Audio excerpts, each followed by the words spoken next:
In section 6.7, you're going to be investigating graphs of polynomial functions, and I want you to be able to use properties of end behavior to analyze, describe, and graph polynomial functions.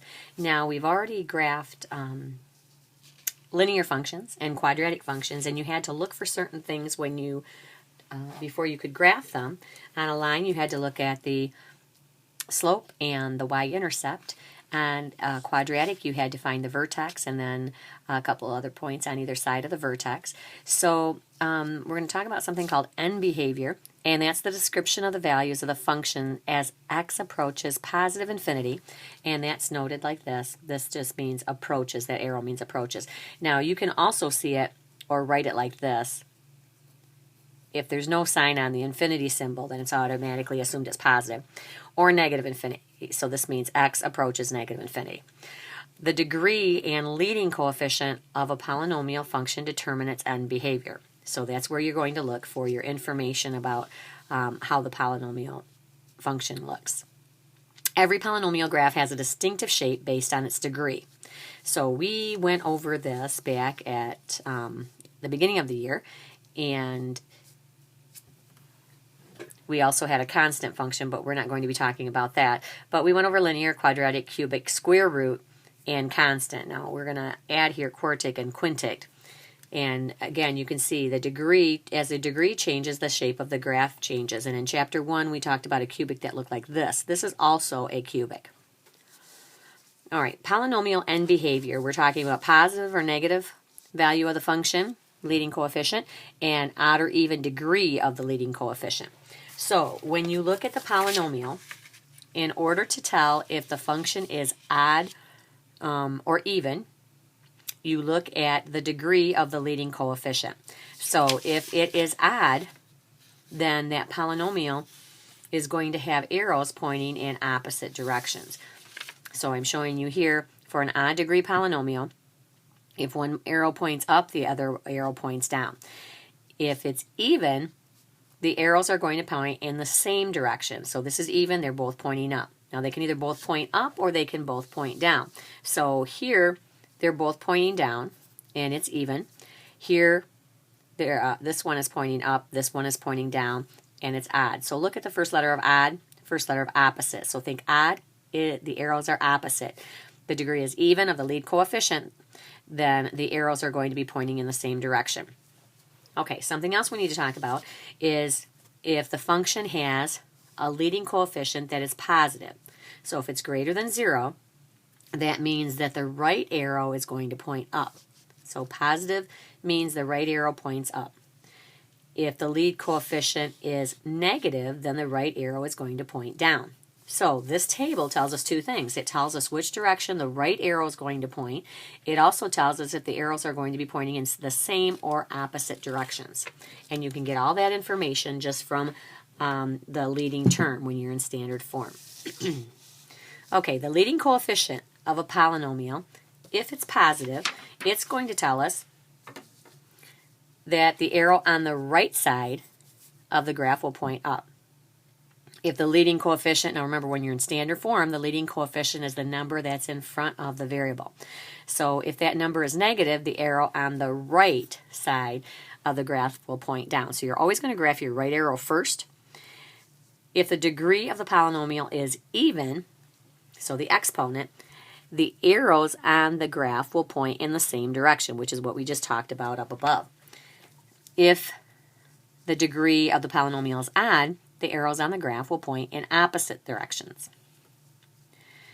Now, both the leading coefficient and the degree of the polynomial are contained in the term of the highest degree. So when you put it in standard form, it's going to be the first term. When determining end behavior, just look at the term with the highest degree and ignore all the other terms. Now, what I mean by that, if you have this for your polynomial, really the only place you need to look for information is the term with the highest degree. This is positive, so that tells us that the right arrow points up. This is odd, so that means the arrows have to point in opposite direction. And then there's some things that go on in between, which we'll talk about in just a minute.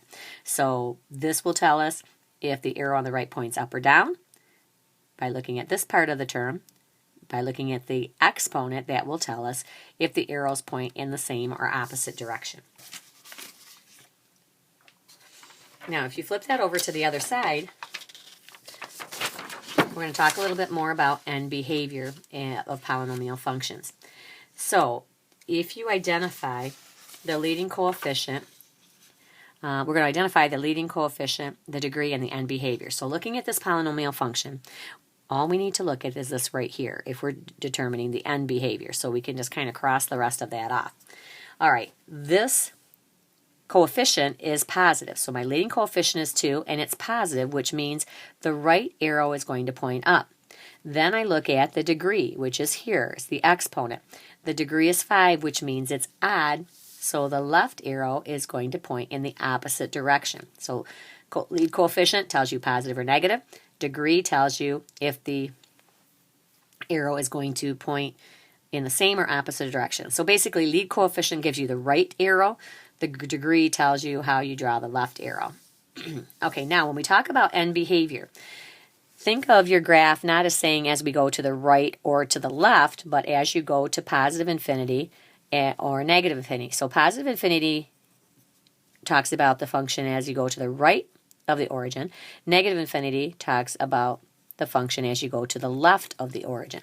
So when you write out end behavior, the notation may look a little new to you, but it's really not that hard.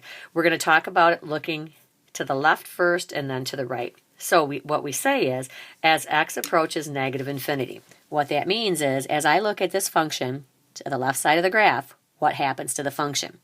Well, if we know that we already set up here that the lead coefficient was 2, so it's positive, which means our arrow on the right is pointing up, and our degree is odd, so the arrow on the left is going to point down. So that means when we look to the left, the function is going to negative infinity. So again, negative infinity would be down here, and positive infinity would be up here. So as we look to the left, this function is pointing down. So as x approaches negative infinity, the function is going to approach negative infinity. So as we go to the left, the function is going down towards the negative infinity. However, as x approaches, so as we go down on the x-axis, so that's why we say as x approaches positive infinity, which means to the right, then our function, we look at this arrow here, is approaching positive infinity. Okay, using graphs to analyze polynomial functions. The lead coefficient, we want to figure out if the lead coefficient is positive or negative, and if the degree is odd or even. So if we look at this graph right here, the leading coefficient, we can tell what it is just by looking at the graph. We look at the arrow on the right. Since it's pointing down, the lead coefficient is negative. And because the arrows are pointing in the same direction, that means it's going to be even. So without having the actual function, we can also write the end behavior just from a graph. So what we would say as, remember this is negative infinity in this direction, this is positive infinity, this is positive infinity, and this is negative infinity. So first we're looking to the left, which means we would say negative infinity. So as x approaches negative infinity, let's look and see what direction the arrow is pointing. It is pointing in negative infinity direction. So it's either going to be positive or negative infinity.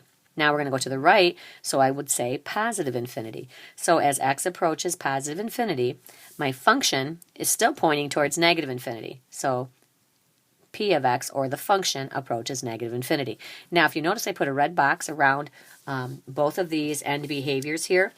And the reason why I did that is because I wanted you to realize that this is exactly the same regardless of what function you have. You always say as x approaches negative infinity, the function, which is p of x, and then you say as the second line, as x approaches positive infinity, p of x approaches. So basically, you do this, and then you have to just fill in these two blanks here, either with a negative infinity or positive infinity. All right, let's look at another one here.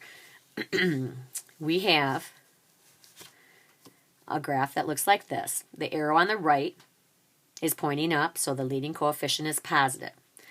The arrows are pointing in opposite directions, so we know that the leading term, the first term, is going to have a degree that is odd. Okay, so again, remembering here's the positive infinity, negative infinity, positive infinity, negative infinity. All right, so let's read across the graph. As we look towards, we already talked at that, it has a positive lead coefficient and a degree that's odd.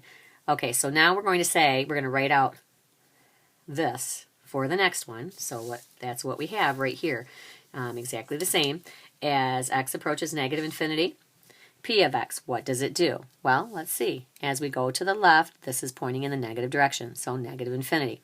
Now, as we go to positive infinity, which is another way of saying as you go to the right, then the function is pointing in the positive direction, or positive infinity. All right, the last thing that we're going to do is to graph a polynomial function. And this is just a sketch. So what you will do, here are the steps for graphing a polynomial function. You're going to find the real zeros, which would be, we also called them roots when they were an equation, and the y-intercept. Those points will go on your function, or on the graph of your function. Okay, when you plot the x and the y-intercepts, and then you're going to decide which way the arrows point. All right, so let's just send, here's your steps here. We're kind of talking about it as we're graphing, so let's go down to the graph here. Always try to factor first. If you can't factor, then you'll use p's and q's. And the function that I have here does not factor, so I listed out the p's and q's, and then the possible roots are 1, 2, 4, and 8. And just to speed things up a little, 2 will work. So if you do synthetic division with 2, you're going to come up with this answer here for the coefficients or for the numbers in your polynomial. So I rewrote it as x squared plus 5x plus 4. And then that you can use the factoring or the quadratic formula. And we went over factoring earlier, so I'm just going to factor this quickly. It is x plus 4 times x plus 1.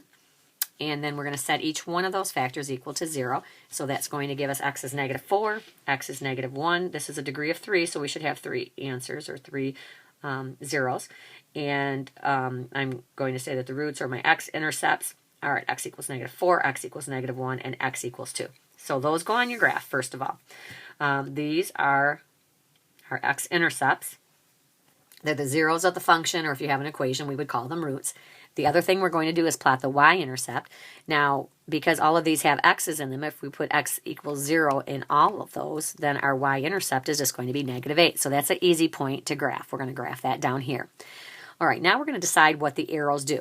Well, if we look at this first term when we're in standard form, we can see that this is positive. So that means I'm going to go to this point right here, all the way over to the right, and I'm going to make my arrow point up because that's a positive function. And then I'm going to look at the degree. The degree is odd, so that means when I go to the last point on the left, that this one has to point down because the arrows have to be in opposite directions. Okay, you need some turning points. Okay, so I'm just going over here that the lead coefficient is positive, so the right arrow is up. The degree is odd, so the left arrow is down. And then we just need some turning points in between. Well, we have a turning point in between these two x-intercepts, so I need to pick a point in between these two intercepts. We could use negative 2 or negative 3. And let's see, what did I choose? I think I chose negative 2. So I take that x value of negative 2, and I want to find out what the y value is. And once you plug negative 2 into here, you're going to get 8. So we're going to graph that point, a turning point, at negative 2, and then 1, 2, 3, 4, 5, 6, 7, 8. Okay, now this is just a sketch of the graph. It's not a real accurate graph, but it will give you the idea of what the function will look like. So from here, then you just connect the dots. We're going to go up here to the turning point, and when we get to it, we're going to turn. We'll go through the x-intercept down to the turning point. When we get to the turning point, we're going to turn and then go back up to the x-intercept. Okay, so I have a problem underneath here for you to try.